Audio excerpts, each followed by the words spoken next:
Welcome to Hoss Brutality. My name is Stefan Zarnecki of Black Tie Tours. With me, as always, Wesley Jones of Tour Cascadia and Cole Rogers, local artiste.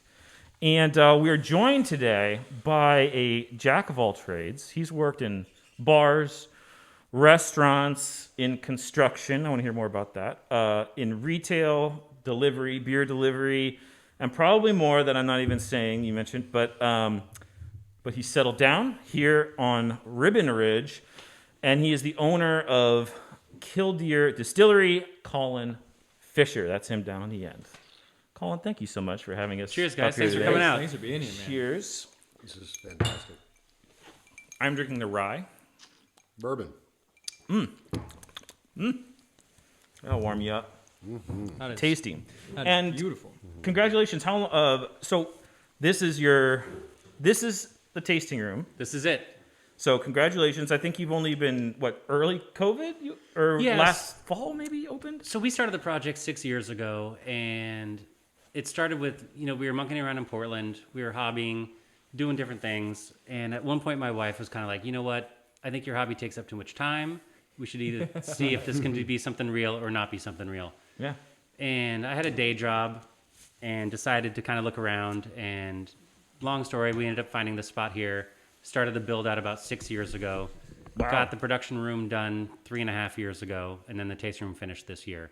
So the problem with doing it all yourself is it takes a really long time. Yes. The beauty is you can save a little bit of money, but it takes a really long time. A lot of money. So come this September, it was around Labor Day, and my wife was kind of like, well, when are we going to open? And I'm like, oh, I'm not really ready. We only have, 3 or 4 different items. I'm not really ready to open. And she goes, yeah, you should open. And so I literally, you saw him coming in, but those white signs with the stencils, I got up on a Saturday morning, it was around Labor Day, spray painted up those signs, 3 of them, threw them out on the road, came back here, looked around, and just kind of waited. And sure as shit, 2 hours later, someone showed up. And we've been going ever since. So That's wild. That's hilarious. She was right. she was right. Well, she's like, we spent enough money, took enough time. Yeah. So we're treating it really as a soft opening this year. Between the fires, you couldn't go inside, you couldn't go outside with the COVIDs. And then the election, it was just a wild year to open. And but through it all, it's been insanely positive. We've had a lot of amazing people come through, and people have been really stoked. I think Forged in fire. Yeah. I think that the it's really easy to plan, especially if it's your baby and it's something you're passionate about. Sure. Whereas, you're obviously passionate about it. You're obviously good at it. So jumping in might have been the right time. It might have been the right thing, whether it was the right time or not. It's like having a baby. You're never ready. Yeah. Right. Yeah. People often will be like, we're just not ready. We're not ready. Bullshit. You're never ready. Like, babies are hard. Businesses are hard. Things are hard. So just do it. Yeah. And you've learned more now this year than you ever would have in any other year you started. So it's Absolutely. there's some positives. Now, are you both totally? Do you both still have jobs? Do either of you still have jobs, or are you just like My job expired. full throttle? My wife would love to get out of her job. Okay. But all in due time. We're looking towards that. We have definitely a 3 to 4 year plan of getting her out of her job. Yeah. But for now, me 100% and her as much as she can help. Okay. So backing up just a bit, you were opening retail locations for a chain. Yes. Your job was essentially in Brooklyn. You were flying there. Yes. To basically work once a week, once a month, or I worked something about a like week that. a month out of Brooklyn. It was for West Elm, like a home furnishing store. I had started with them back in 2005 when I moved to Portland, and they were a fledgling kind of sub-brand of Williams-Sonoma. And I had a friend that worked at the corporate office, and she was like, hey, do you want to go out for a drink? And I was like, well, hell yeah. Let's go for a drink. She's like, company dime. I'm like, even better. And she's like, sweet, bring a drill and a level. And I was like, oh. So I went down to the Portland store, and we kind of did some install stuff and monkeyed around for a couple hours. And she's like, at the time they only had 6 stores. And she's like, we're looking to expand, and we're going to really blow up on the West Coast. She's like, we could use someone to help with newer store openings and some creative stuff. Yeah. And I was like, all right, sweet. Well, let me know if anything comes up. A week later, I was in Vegas. 2 weeks later, I was in Dallas, and it never stopped. Wow. And so it was really, really good timing. Did that for 13, 14 years. Every job I did, I always swore it'd be my last job. and it just kind of kept going and kept going and kept going. So, Jobs suck, man. Jobs, they're a trap. yeah. It's a trap. Well, and I was technically independent contractor, but it was always like I knew I had something coming. Yeah. So it was great. But you started doing distilling on the side. Indeed, I had a lot of downtime. And so we were in Portland, and I had, like everyone starts with, a little 5-gallon copper still and a propane heater and kind of like the turkey fryer setup, and had at it. We would do that and do that and do that, and I had all this, free time, and just got more and more into it, and just kind of kept going with it. What are how much can you make on your own before the feds or whoever start You can't make knocking? anything. Okay, got it. So Interesting. you're... Yeah, it's completely illegal. Got it. Okay, well, we'll edit that out, and hopefully... Yeah. the statute of limitations is over, right? Yeah. So what was that moment that you and your wife decided, or whatever, that like that job was ending, it was like, we need to go pro, we need to do this thing?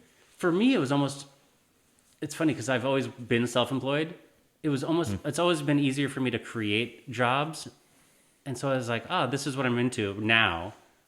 I really want to make this what I want to do. And it just kind of worked out. And she, thank God, is supportive. I don't know how she's freaking put up with this for so long. Shout out to supportive partners, Hey, entrepreneurs, because all of us Through are, pregnancies and babies and wives and Absolutely. marriages, and she stuck with it. So I know that story. it's been amazing.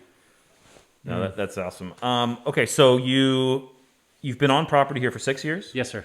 Okay, so tell us a little bit about your process, because this is new. How did you kind of get to this place? What were some of the big hurdles and whatnot? Well, the biggest hurdle was just the money. People don't realize the outlay of funds, and we definitely set out from the get-go to not be to have a partner. That can come down the road if things open up, but we also didn't want to be in debt. So I would work as much as I could, build a little, save a little, build a little, save a little. Years ago, before we ever had product, I'm buying bottling lines, buying tanks, buying things, whatever, just to get it and to have it in house. The beauty of that is we were able to open without really owing any money and being in debt. Awesome. And the hardest thing, I've amazing. seen so many businesses fail because they try to do too much at one time, and you end up having to be in this hole just to get going. Yep. Luckily, we're not, we're in a hole to some degree, but we're able to at least start with this. And Something manageable, crunch the exactly. numbers. If all goes to hell, we can still, Exactly. yeah. Wow. So, we started the building. This, you can't see it, but this side was an old ag barn. This side was non-existent, and the county was nice enough to treat this as a remodel. And I did all the work myself. We built the building and kind of went from there. Yeah, the website's a really good depiction of sort of the pictures of the stages. Yeah. Kicking the sheep out of the barn. Yeah. Yeah. Yeah, I Hanging gotta the cut some tire of with those the in. girls. Yeah. For sure. It's a cute story. It's been a family effort. The kids have helped as much. The kids will come up and help label and bottle and do everything. And we do it all ourselves. It's just us. It's been amazing.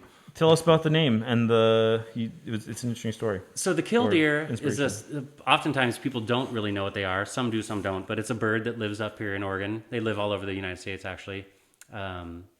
They're one of the dumbest birds that I've known to find. They nest on the ground. And the first time I found one, I actually thought the nest had blown out of a tree in a windstorm. Not the case. That's just what they do. They're just that dumb. They are that dumb. And they nest on the ground, and they're totally susceptible to snakes, trucks, tractors, whatever, coyotes, and they have a very, very low chance of survival. And Yeah, so explain why you want to model your business after.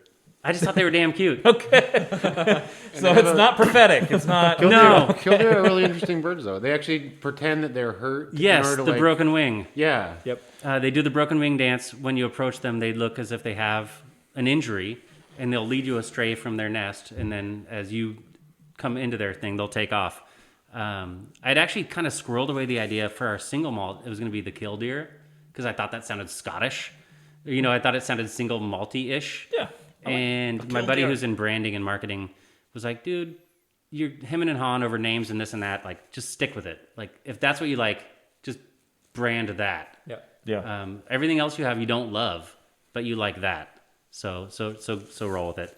So I like it. that was it. And then you can see the bird on the back of the bottle. Yep. I drew that one night after about 3 fingers of whiskey, and I just basically had photoshopped an image. Like that was a screenshot of a bird, and I took my finger and I drew over the bird, and that was our It's logo. really good. What about this one? Okay. My buddy that told me to stick with the damn name drew that one. I don't know if you could see this, but it's a little bit on the childish art side. Yeah. Yeah. Sorry, buddy. Well, and that's what we always kind of wanted, was to have it. We didn't want to look like every other whiskey company, Right. with like an eagle and a shotgun and a horse and Yeah. a cowboy. Totally. We were kind of like, oh, let's do something a little different, a little more like whimsical, Yeah. and just be a little different. So You nailed it. Whimsical's good. I think it's sharp. Yeah. Okay.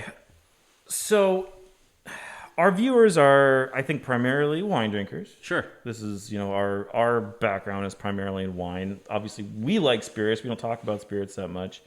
I'd love for you to tell us, kind of give a fast and dirty overview of how a distilled spirit is made. okay. So not all that different than making beer. You start with your grain. So we have all our grain stored here. We stumble it and we dump it into our mash tun. You cook it at varying temperatures to break down the starches into sugars. Ferment, much like you would wine, Just in a big bin. just in a bit. Like I literally use macro bins, Okay, yeah, just Um, like the wine. Yeah. and then distill it. And the distilling process, you remove the good alcohol and leave behind the bad. In a nutshell, Okay. not all that different than anything else. It's all very similar. How big is the still you have right now? 350 gallons, About how long does it take for you to process one batch. one batch? From start to finish. Yep. The mash takes about, giving a temperature, and obviously like ambient temperatures has a lot of control. We can run a ferment anywhere from 6 days to 14, and so the mashing out process takes about a day. Okay. Ferment out 6 days to 14, and then 1 day to run it. So you're looking at 2 weeks to get something that can go into a barrel. Let me pause for just a second. Anybody who's watching, following along on Facebook, at the end we're going to take questions. I forgot to mention that. Yeah. So, Ian, I don't know if you can add on a comment there from us or from you that says, please ask questions so that we can get to them at the end. We have a distiller here. We have him to answer those, and of course questions for us as well. Yeah. Or if people make fun of us, they can add that on there too. Okay, so sorry, you're talking about the length of the process, the mashing and all the Right. And then the difference Pouring and between squeezing. your ryes and your bourbon, the barrel age time with those? So honestly, you can age as long as you want to age. The only difference between the bourbon and the rye specifically is a bourbon has to be at least 51% corn, and a rye has to be 51% rye. And they both are mandated that they have to be a new American charred oak, which we get from Missouri. It's all Southern oak. And new barrels, charred, boom. That's all you have to meet to get those criteriums. Personally, I'll let it age as long as we can possibly let it age. At this point, we barrel when we need to barrel. Or you bottle when you run out, you bottle. Yep. Ideally, we'll let them sit as long as we can. We had an episode about barrels with Jackson Holstein about wine barrels. Sure. So coming from Missouri, is that because the wood, there's a forest in Missouri, kind of like the forest in France, or is that just where the industry is and it's kind of been that No, way for it a is long good time? wood. Okay. Southern oak is That's a what she lighter said. grain. So the Oregon white oak is a tighter grain. Okay. It's just a little less permeable and doesn't... Well, all you're doing in a barrel, for our barrels, once they're charred, it is the primitive version of a charcoal filter. And unlike wine, as things get hot and cold, our liquor actually moves in and out of the barrel. So I'll find like that barrel there leaks. When it gets hot, you'll see it leaking. And that's because it's pulling all the liquor into the wood grain. And then, unfortunately, in that case, out of the wood grain. And as it cools, it pushes it back in. Wow. So all the old rick houses, you actually will move barrels according to seasons. In the summertime, you put it towards the roof so it gets hot. Wintertime, you move them down so they get cold, and you'll rotate them. And that's just moving it in and out, literally in and out of the wood. And that's charcoal filtering. Literally all it is. And That's amazing. It's a beautiful thing in nature. And So then do you want more of a toast or less of a toast? depends on what you're doing. Okay. And that's a personal preference. We kind of, so they go in five toasts, usually 1 through 5. We hit around 3 and 4 typically, and we experiment around with that with different cooperages. The higher char you go, the more like vanillas and certain tannins you're going to get out of that. I don't necessarily love all of that. I like to let the liquor, I like it to be a little more subtle. I don't need it to be overly barrel impacted. Right. Much like winemakers some love a neutral barrel. Yeah, sounds familiar. Yep. A 3 is certainly not neutral. You're still going to get some of the characteristics of that. You'll still get some vanillas and some flavors, but Yeah, because your bourbon isn't like overly syrupy and vanilla. exactly. But it's gorgeous. Yeah. But it's not sort of that quintessential Southern bourbon. Yeah, that flavor sweet profile. molassesy thing that you It's get with Brown the- sugar. Yeah, totally. Also going to be a difference too. Small batch and large batch really does crazy. It's like I always explain to people, or try to equate it to people that have only ever had Budweiser and then have a craft beer. There's something about the small batch.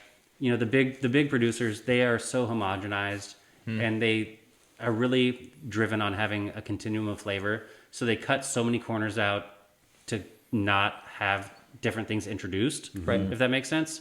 So you don't get a lot of extra flavor.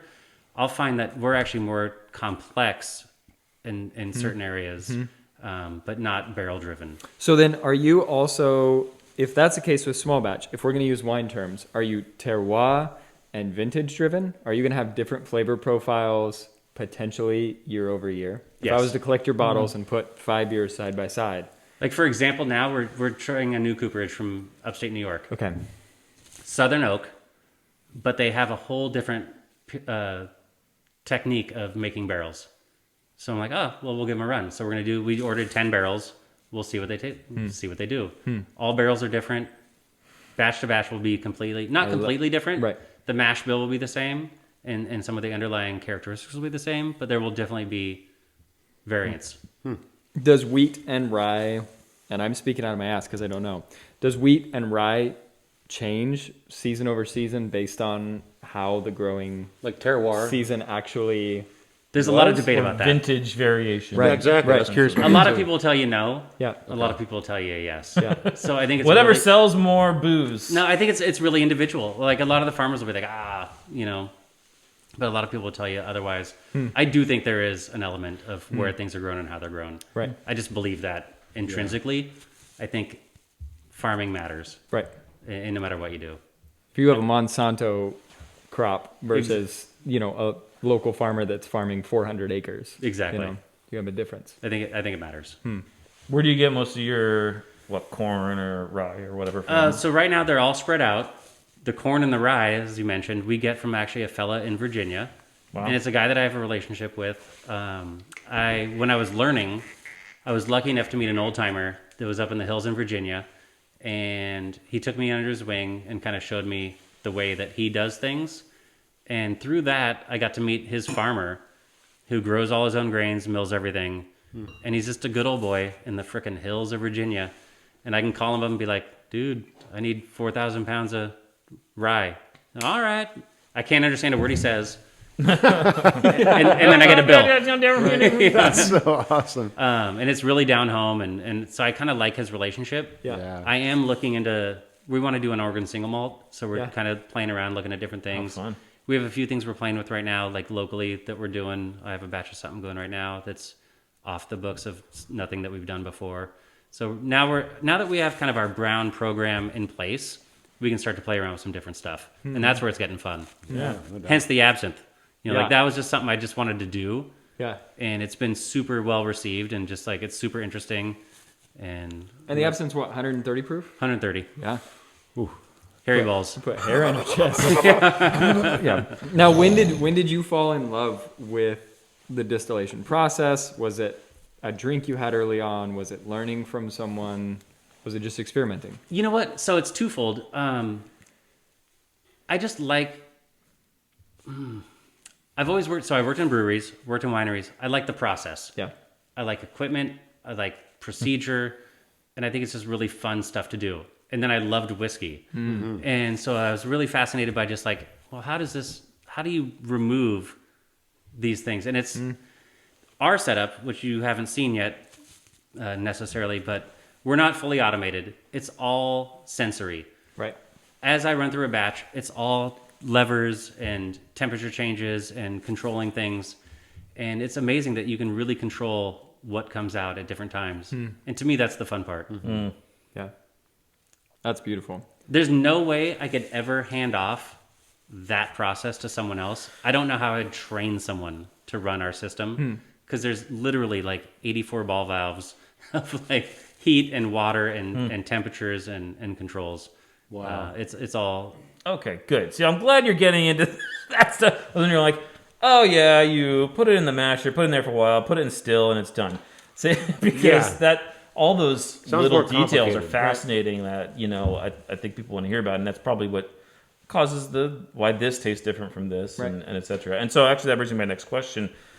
What makes good bourbon? Like, why does, you know, when people say, that's good bourbon, what do they mean? Or is it just totally subjective? So here, I'm going to throw a curveball. Good bourbon, I think, is arbitrary. I think bourbon's so regulated, it kind of is what it is. As long as you can frickin' do the basics, you can make a bourbon. The fun part now is where we can start to play with, and it's much like the craft brewery world. Now distilleries are getting to play. Like, you get to now monkey with stuff, and that's where it's going to get interesting. Okay. People are really starting, much like even in wine, if you think about Italy, they were so regulated. Like, if you wanted to get your DOC, you had to be a certain whatever for certain areas of Italy. And bourbon was the same way. But now people are like, no, I want to make my own whiskey. Like, I want to do things that are funky and weird. And people are starting to branch out, if that makes sense. Yeah. So now we're like, I have something going right now that's completely off the board of just weird grain, and you get to monkey with it. And it doesn't have to be a bourbon. Right. So I think... But you can't call it bourbon. I cannot call it bourbon. Right. But it will be a whiskey. And I think Gotcha. that's what's fun for me. To say what makes a great bourbon, I think it's super arbitrary. We used to drink, personally, a cheap brand of bourbon, and then it got all these high scores and got recognized, and now it's not a cheap brand of bourbon. And you see that these things get hot and they get cold. Right. Bourbon's bourbon. It's corn. It's either wheat or rye, and it's malted barley, and it's oak. And I think there are some variances, but I think what's going to happen now is there's going to be a revolution of really interesting whiskeys coming out. Yeah. I'm so excited for that because like I was drinking Michter's 6-7 years ago. Sure. And then it got on a TV show. Yeah. And now it's 6 times more expensive. Same with Wellers. Same You know? with And Blanton's. Same right. with... And the quality's probably not even... And I was fortunate enough, we have wine club members at the winery I work at that live around the block. And he called me and said, it's Pappy night. So I go over, I meet my buddy. He pulls out 15-year age Pappy, puts it on the table. Says, when we open a bottle, we kill it. And there's 4 of us at the table. And I'm doing the numbers in my head. And granted, it was beautiful. It tasted nice. It was brown sugar. It wasn't hot at all. But by the time I got done with it, and by the time it came back up, because then we opened a bottle of Michter's, to you know, it was like, I don't see the $6,000, $7,000, $8,000 price point. Well, a lot of that's On gray the bottle. market, you know, especially with the Pappy. Right. You know, like a bottle Well, it's of a Pappy should be secondary like market. $300. Right. You know, but people are selling it gray market for, you know, Right. $4,000 or $5,000, whatever. There was an interesting podcast. I listened to this dude, and he was traveling, and he ended up in Kentucky or Ohio, right on the border there. And he was a relative of the Pappies. And so he got a stock, like he got, you know, play in it. And he's just like, oh, but he would sell it for market value. He's like, I don't care. Like it's, Wow. he's like, for us growing up, this was just drinking whiskey, you know? Damn. Have you done the whiskey trail? No. Or the bourbon trail? Nope. Done parts, not in total. Yeah. I think that should be part of the podcast. Let's go. Let's go to Kentucky, boys. Boy. We'll just be hammered. We'll We get need a to hire driver. Yep. Yeah. Well, maybe Aiden will be old enough. Steph- Maybe we Stefan's- can do trade. Aiden would be perfect. Aiden could drive. Make We'll him get a drive us. driver there, and they come to Oregon. We'll treat them well. That's I like that. I'm curious about. I can almost guess your answer based on our interview so far, but do you ever see yourself getting to a big batch, or not necessarily like a Pappy level, but I mean, big consumer, It's everywhere. No, I would actually volume go level. more pappy level. Like I would rather be elusive and sell out and okay. not be available all the time. Yeah. But not the than jack. be a bigger producer. Okay. Exclusivity is sort of the. I think idea. that to me is more interesting. Yeah. And whiskey hunting is such a deal right now. I think it's fun, and I think it's great. Like you find something, you're like, oh shit, like these bottles are super hard to find. Like let's drink it and enjoy it. Yeah. Not sit on it. Sure. Fucking drink it and enjoy it. We're gonna finish this bottle. That's great. That's brilliant. Like that's what it's for. Right. And so many people want to squirrel stuff away and not enjoy it. Same with wine. It's like, oh, I'm gonna sit on the. No, drink it. Cars. It's, Put it up on a pedestal, and the expectations are ridiculous. And then you drink it, you're like, Right. it almost We lives up to we it. don't aspire to be the next Ryan Reynolds. Okay. $600 million. Okay, I aspire to being yeah. Ryan Reynolds. Just Yes. not just the abs primarily. Just as, Yes. Yeah. You I want know, to. not the gin. I want his sense of humor. That's Maybe what the I was just money. gonna say, if I could be as funny as Ryan Reynolds, I'm I as could pretty be. as he is. I just need to I mean, yeah, you You are. look like me. humor me. You are. Jesus. You're I know, Wes. that'd be good. My Yeah, but I think wife's it's- I watching. think it's Check more our fun Instagram to- feed. Wesley's all over it. Why are there so few distilleries in the area? I mean, we're seeing them pop up. They're but popping. I could count them on one hand in the Willamette Valley. Indeed. I don't know. I really don't know. It's interesting because Portland's got such a little niche, and a lot of those guys are actually looking to move out. Right. And I've talked to a few different people up there that are distilling and doing different things that want to come down to the valley, and they just haven't quite pulled the trigger yet. I think it'll happen, just like anything else. It's Do you think it'll become similar to the Bend Sisters scene where you have I would hope so. 15, 20... I mean, I would hope that there are a handful down here because people always see competition as a bad thing, Right. And really, I think it's a beautiful thing. Like Right. you want more eyes and more attention, and you want to create kind of a thing together. Well, is there anything about the Willamette Valley where we're at that makes making distilled spirits more desirable, such as like in Scotland when the temperature changes, and like you were saying about putting it high and putting it low, putting it outside, Right. or is Or it can the you just kind of do that juniper anywhere? of sisters, that they can use all the fresh botanicals. Right. Is there anything local to the area? I mean, we are lucky enough to have growers that are nearby. And I think there's a lot of opportunity for especially fruit-based spirits. Right. Like we've delved a little bit with pear and brandy. And we've done some wine brandy. I think those things are going to be where you can really locally excel. Gotcha. There's a lot. Bourbon, hard to tell. But there are a lot of grains that are specific. So maybe you can do a different whiskey. There, I think, Gotcha. a lot of the specific whiskeys that can be grown here, made from here. But I think the fruit-based stuff, I think, would really, really excel. Are you looking to move into the gin world and move into... I got gin in the back right now. Yeah. Awesome. But, My so wife yes, would be happy to Yeah. hear that. it's funny. I probably shouldn't say it on camera, but I will. We did the absinthe that doesn't get a luge. Our gin luged. So our gin right now looks like mother's milk. It looks like Okay, explain what that means because I do not know. So it's the chemical reaction when water hits liquor, and it's the oils in the liquor. It's the essential oils, Right, okay. And it creates that luge, which looks cloudy. And typically, absinthe was green. That's all bullshit. That's food coloring. Okay. Ah, gotcha. Hence why ours is clear. And when it would hit water, you would do it over an ice cube with some water, and it would kind of cloudy up on you. Ours didn't do it. Only thing we can find, the only reason that we can figure out is that my cuts were a little too clean. The oils come in at the beginning and the end of the run. And I was really, really tight on that. I really just wanted the hearts. And so we didn't get any luge on that. The gin, on the flip side, was frickin' so good from the get-go, off the still, that I just collected everything. So we got all the fusel oils. And then when I proofed it down, because it comes out at 170, when I proofed it down to 80, the whole freaking thing clouded up and looks like 2% milk. Wow. And it was just that chemical reaction hitting the oils. And it comes from the citrus of the maceration. A lot of people put the citrus in the column. We put the whole thing in. Tastes amazing. Looks crazy. Very interesting. And I actually met this guy, a friend of ours, and he was just like, well, where I grew up in Saudi Arabia, he's like, all the gin was cloudy. And that's because they all had, there's no drinking in Saudi, no legal alcohol, but everyone has a still.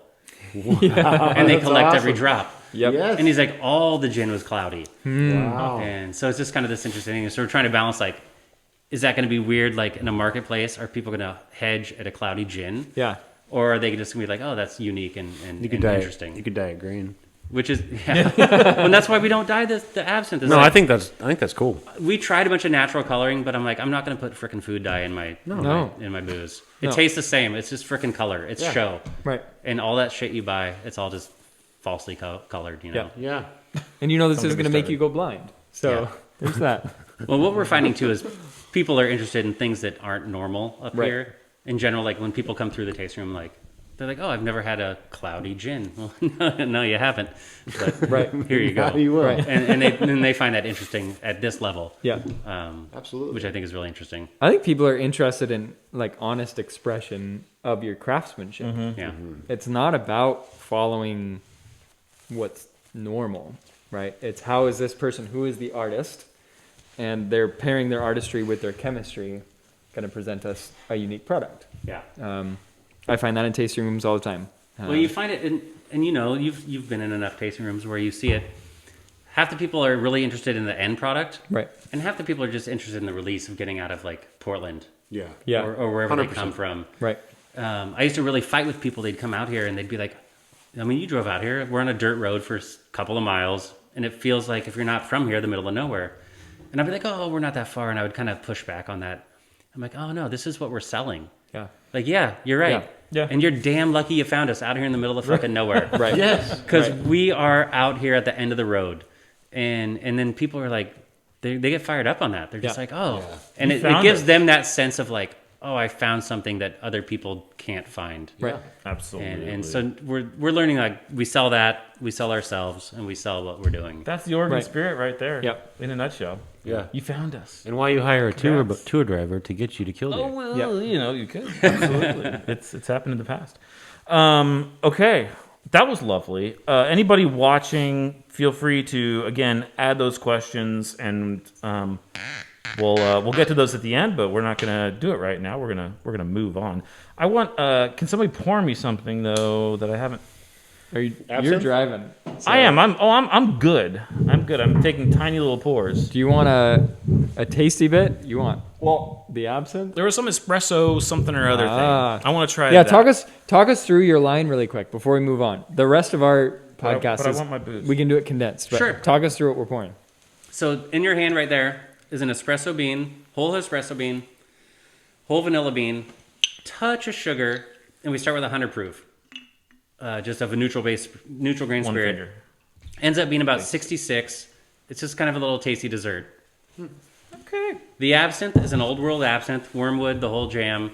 We use 8 different botanicals, and it's really anise driven, so it's kind of got that black licoricey, like we spoke, not green. That's dangerous right there. Yeah. That's dangerous. You like that? So we did that on Thanksgiving with a little bit of oat milk as just like a white Russian kind of a thing. Eggnog? Oh. Really, really good. How about over a little bit of vanilla ice cream? So I want to do a Absolutely. reduction sauce. Yeah. I want to cook some in a pan as Yeah. a reduction and then use it as a drizzle. Oh. Is my next jam. That's awesome. Ian, your glass is empty. Feel free to come over and re-up. Here, Lane, I'll help. Have you had that one yet? No, I haven't. Do you want it? It's a little sweet, you know. Okay, we'll double it. So We aside gotta- from that, then we have the 2 whiskeys. We have the bourbon and the rye. We have 100% corn whiskey that's going to come out this spring, which is kind of like Tennessee style. Yeah. We have 100% rye that's coming out. We'll do a single malt soon, and then I have something that the one that I keep alluding to in the back that we're Playing cooking. with. We're playing with something that's Okay. kind of off the books right now. Okay. But Secret that's sauce. really exciting. Secret sauce. And then the gin will come out in about a week. We're just letting it rest, and then we're gonna play with some stuff. We're gonna do an Amaro kind of aperitif style. Yeah, yeah. So somewhere that will land in between Campari and Aperol, Oh, and we want to color it traditionally with the cochineal beetle, yep. because Campari stopped using the cochineal beetle in 2004 or 6, and they're just red dye number 9. But the cochineal beetle is it's a beautiful little beetle you crunch up, and once it hits alcohol, it turns this beautiful red. What? Wow. And it's amazing. So we're going to mess with some of that stuff. So do you send the kids out on the farm to find bugs to put in the... Unfortunately, they don't grow here.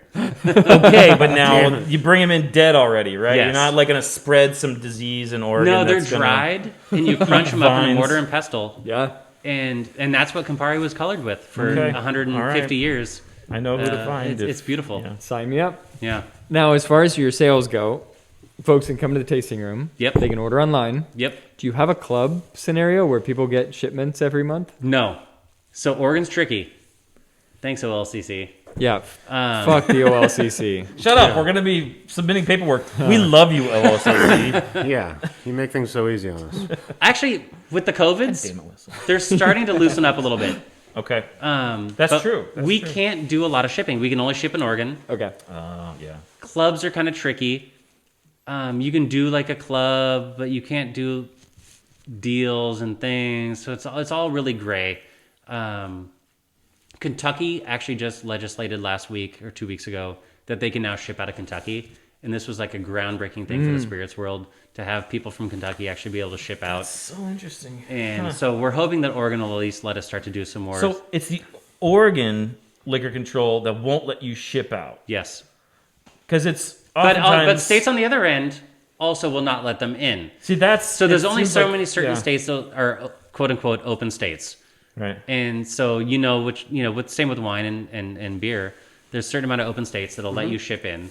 And It's all just lobbying and red Yeah. tape and bullshit. well, in Oregon with OLCC, love you guys. The mob. Hate you guys.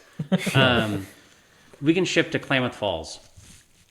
We can't ship to Mount Shasta. Garden City. Yeah, they're basically right next to each other. And it's Right. something about like, oh, well, they can't sign for it. They can't do this. They can't do that. It's all antiquated laws that are old. And You know, my grandfathered in. ancestors used to be bootleggers.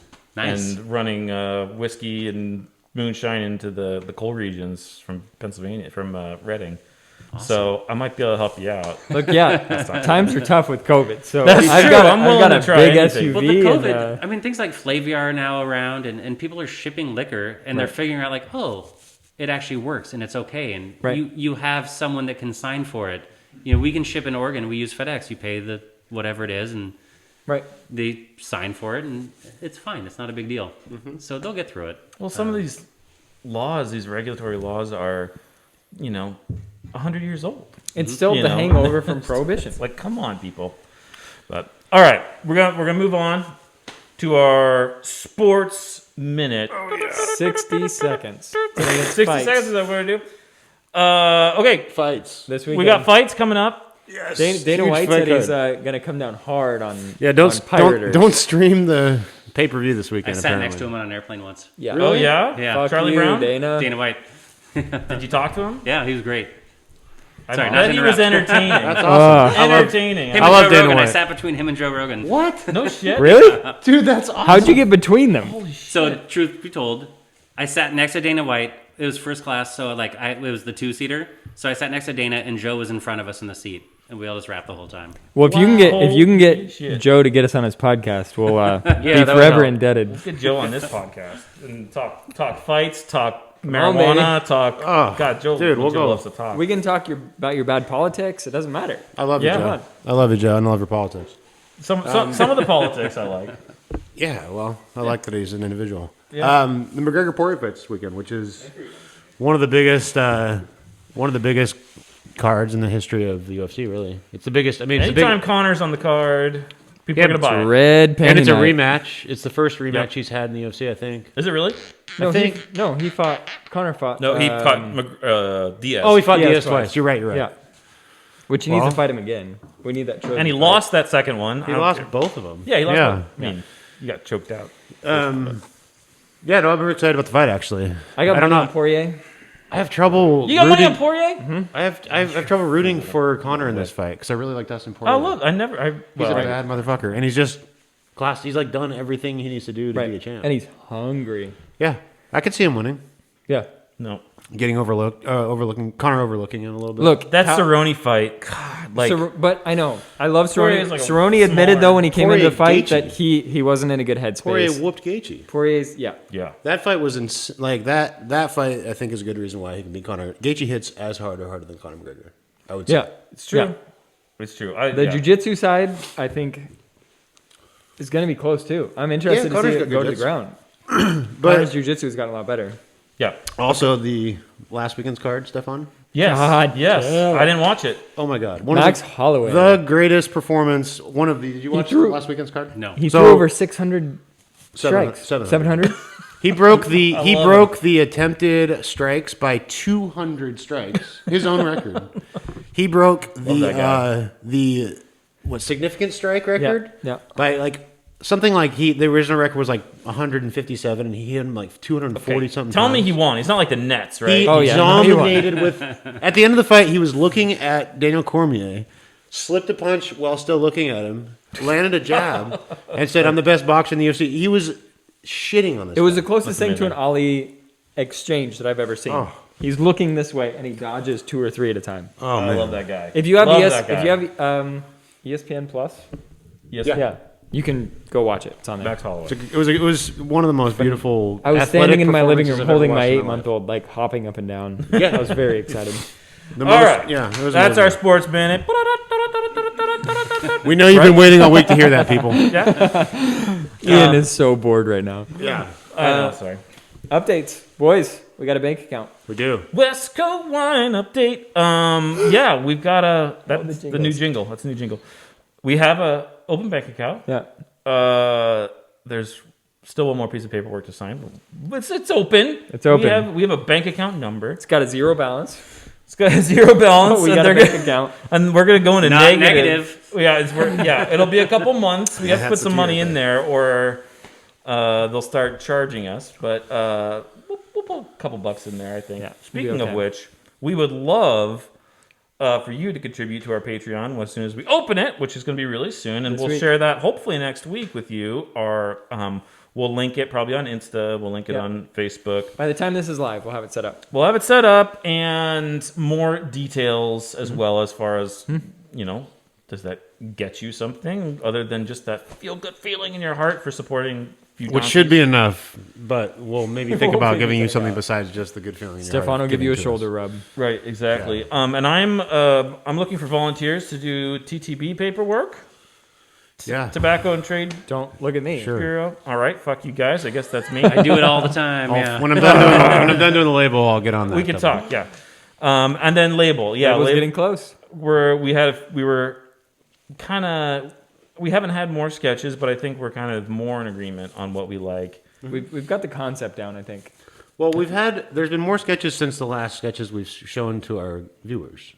So in the last week, since I sent the original ones to you guys, and I believe showed them on our last episode, we've come up with kind of we've taken a direction from those ones, and we're kind of having an idea.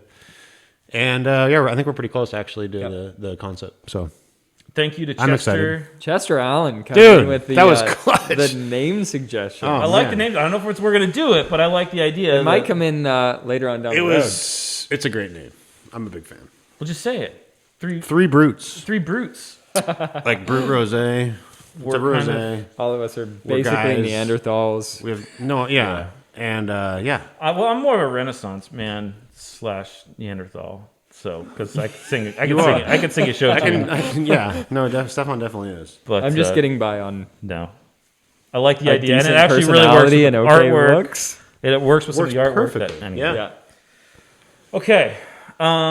This week we don't have anything brutal. We don't have anything. I don't. We I couldn't don't think of have anything. brutal. No. Cole, I don't. Yeah. Colin, anything brutal? Had a COVID test. That was probably brutal. That was brutal. suck. Oh man. I got brained. You got brained, yeah. Got it tickled. Yeah. But, Oh. Negative all the way around. negative all the way. Good. That's good. That's good. Cole's already vaccinated. you're My gonna wife make is it. vaccinated. Cole's parents are vaccinated. Hell yeah. Yeah. It's happening. I'm just Yeah. waiting. It's happening. That takes us into beautiful. So I'm good. Yeah. You know, vaccinations. I actually had dinner at a friend's house the other night. They both got COVID in May, so we just unmasked and had like dinner. Awesome. It was amazing. Yeah. That's got to be a weird feeling. You might have been. You might have survived if you had kept your mask, or if you had had your mask off before too. But Well, that's just me. maybe so. We'll see. Who knows? Okay, so beautiful. Defense stuff. There was an election. We're not here to talk politics, but there was an amazing performer. I don't know if you guys had a chance to check did. that out, Yeah. but Amanda Gorman, the youngest poet laureate ever to present at an inauguration, performed a poem. It was just beautiful, and I think her performance of it was particularly moving. So if you haven't watched that yet, I highly recommend it. She's a very impressive young person with insight and art that I can't even hold a candle to. It's just it's fun to watch that. Yeah. So I highly recommend it. Yeah, Well, beautiful writer and I think performer. about myself at 22, where I could barely find my ass with a hand. Oh my God, yeah. And to think that she's doing that, I thought was super Right. impressive and amazing. I remember trying to give speeches in college at 20. Yeah. There's 300 people maybe. Yeah. And I basically shit my pants. Yeah. So, Super amazing. Yeah, hats off Well to done. you, Amanda Yeah, well Gorman. concur. there's so Owen Rowe, the winemaker at Owen Rowe, has his own company, Distaff Wine Company, Okay. but he has 3 daughters, and they've made the wine company Nomen Wines. Okay. Nomen, the Latin for like name of origin, and also it's a bunch of girls, so Nomen. So it plays really well for them. But they started making, we were talking about this, wines to just enjoy. Yep. Crushable wines. They're not made to age at all. They put them in PET bottles. So plastic recyclable wine bottles. Cut down shipping weight by like 80%. They also don't have to put inserts in any of their shipping. So everything is super compact. That's wild. Everything's recyclable. They claim their wine is vegan, but we all know that when you make wine, there's all kinds of bugs and stuff that die. So I'm going to question the Kosher vegan. vegan wine. But I appreciate the thought. But I tried the rosé and I tried the cab. The cab was okay. I mean, I'm not a huge cab fan anyway. I wasn't super impressed. But the rosé was incredible, and it sells for like $12 a bottle. So Glass that was is heavy. That was pretty cool, and to see like they've come to the winery a bunch. They're living in the Dundee Hills part time, and yeah, like the just like concept. really neat girls, and what they're doing with it is pretty impressive. So shout out to Nomen. Go check out their website. Okay. Yeah. I like the not trying to keep up with the Joneses business model. I think that's cool. Right, thinking outside the box, Yeah, and in a lot of ways, absolutely. it's what we're doing with cans. Yeah, Like exactly. we wanted to make something. Also, we didn't highlight the fact that you're doing half bottles, which is really cool, or did for a short time. We still have They're to. gonna keep coming, or are they done? For after the certain things, we'll holidays? do 375s. Okay. We'll do 375s on the whiskey, not on some of the other stuff. Yeah. But for sure. But a really cool way to gift. Yeah, it's a Yeah. great way for someone that wants to come and be like, oh, Uncle Bob loves his whiskey. Right. We can get him 3 different whiskeys. Right. Yeah. I love things that are outside the box. I love This is that, definitely too. one of the I things agree. that caught my eye on your website. Good point, Wes. Good stuff. Yeah. Okay. Questions? We didn't get any questions. We got a Malcolm says hi from your wife. We got a tell Cole to bring me some home, some bourbon. Home some bourbon. Okay, Delilah. I'll right. get on that, honey. And Tim Cornell said, hard to hear you guys. But he's also like Well, 100 years old. Tim's hard of Yeah, hearing. Tim, put so your earphones in, dude. You know, Tim, There's it is there's what it a is. volume up button on the side of your phone. Yeah, just hold it closer. That's how you got to that- turn your headphones on before you can hear us. Okay, well, come visit Killdeer. I assume you're open by appointment, or are you open on the weekends? You know what? We live here. Okay. We're here. Okay. Just we're- honk the horn as you come down the driveway. We're typically open 5 days a week, 12 to 5. And if not, just give us a holler. Cool. Yeah, come by. This stuff is really tasty. Support them. And Colin, thank you. This has been educational. great. It's been Awesome, fun. Yeah. Thanks for inviting us in. This is great. Pleasure. Thank you. All right. Amen. And we will see you next week.